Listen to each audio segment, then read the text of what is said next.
We all hear that story. Import is bad, wild caught is shit, and if you do it or if you have it, you're a bad guy. Well, today I'll explain you in this summer video, I'll explain you my take on that part because it is a little more nuanced than what you think. Let's go.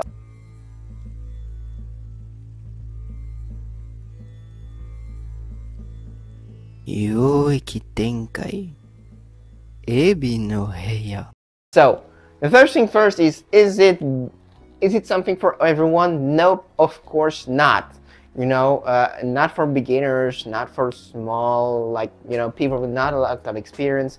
With a little experience, not a lot of experience, of course, and if you're just like, you just want a wild card because it's a cool species, just wait, it's CBB, and yeah. But, is it that bad? I mean, it is not actually, how can we articulate that? It's not the best thing in the world. I get it, it's normal, but if you want, you have that thing of conservation through commercialization, and we need a little bit of that for a lot of species, right? So I think we should, have, we should import what, on a how can I say it, respectable basis, not to depopulate the whole island or the whole whole continent or whole population of at that place, But if we want to have a conservation part of it, we should be, import as a big part of it. It's a big part of it to protect these animals from being wiped out of the planet, okay? So it is something, we should think about it.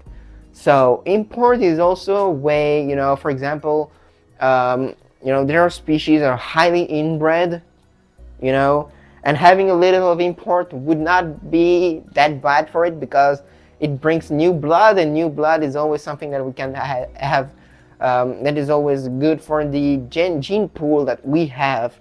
So for taking an example, carpet pythons here in Europe, we're still, we're mixed up, I'm talking about here only Europe because it's the market I know best, but I see more people working with mixed carpet than with pure carpet python.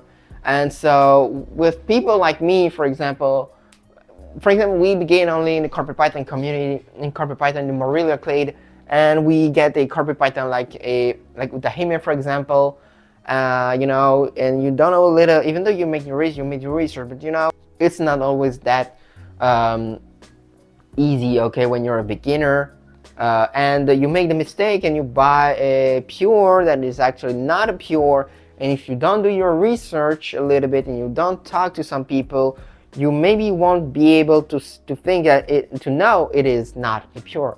So how did I know it was a pure, it was not a pure? I was like a little worried because it had not the Darwin like pattern and stuff, but maybe it was something light bred, or I don't know, at that time I didn't know. So I talked to Riley Jimison, I talked to Philip Starkey from Star Python, and a couple other people, and they were all good with that. It is not a pure. So for species that are highly inbred or highly crossed, and we want to stay with localities and stuff, a little bit of import is not the end of the day. In the end of the world, of course, a little bit. I'm not saying here take 1 million snake a year of that species out of the wild. I'm not saying that, but having a couple pairs, like 5-6 pairs of the species, just to have a good start of the gene pool, is something that we can start with, okay? And then we can outcross stuff with time and with the actual gene pool, with the actual gene pool, and with the new blah blah blah, But the thing is that import is not always the bad side of it, okay? It is not just like to say it's black or it's white. For most people, it's not the thing to do. As you may know, I have here only CBB snakes, okay, and we could say highly CBB snakes. So corn snakes like a Kawaki here, ball pythons here and carpet pythons, so less CBB than corn snakes and ball python, but still highly in comparison with some other snakes. You know, my interest for some snakes, you know, some species of snakes that, you know, we should like, there is almost no other way than to have wild caught snakes. And I think you should keep wild caught snakes, not just for fun, but, you know, only if you have a breeding project.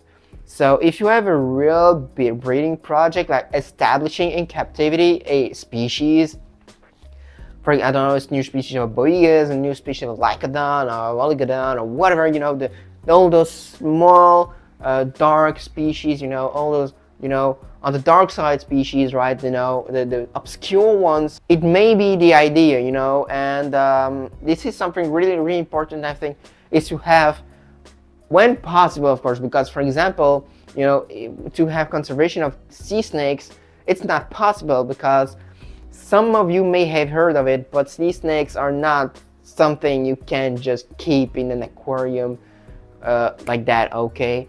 It was done in Japan, and the snake turns out killed almost himself with time because it went crazy, because the tank was ginormous, but it was not big enough still. It was you know, losing its mind, you know. So when it's possible, of course, we should have, I think we should have the ability to have CBB to have at least its conservation part, and to avoid getting more in the wild. But the thing is, you can't have a snake that pops up just like this in captivity, just like I CBB this snake from my mind, okay? It has to come from somewhere.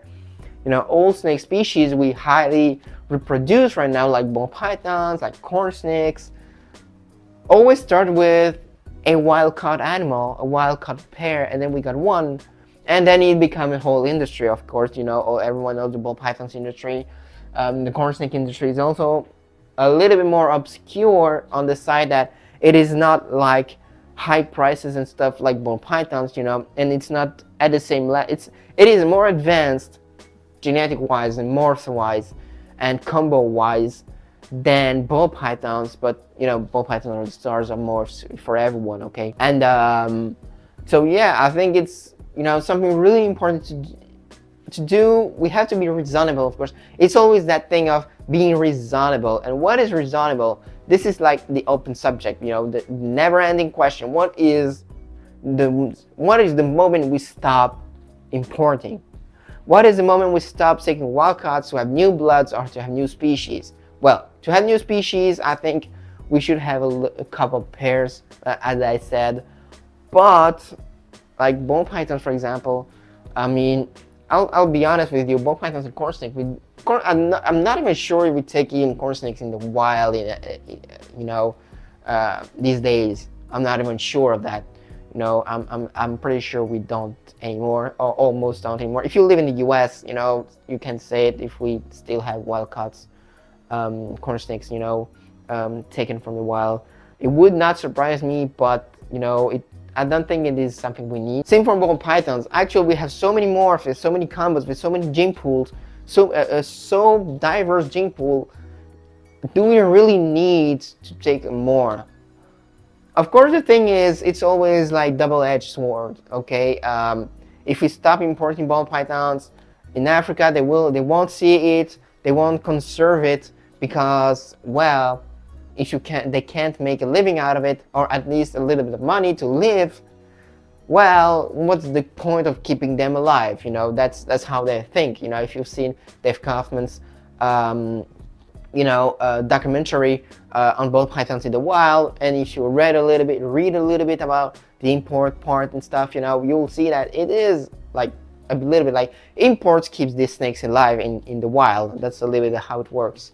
To be a little simple here, and we should be aware of that, in the sense of that not everyone, you know, it's not only black and white. Here in Europe, in the US and stuff, we see what we see, and for us, for example, we should stop importing ball python, Burmese python, red ticks.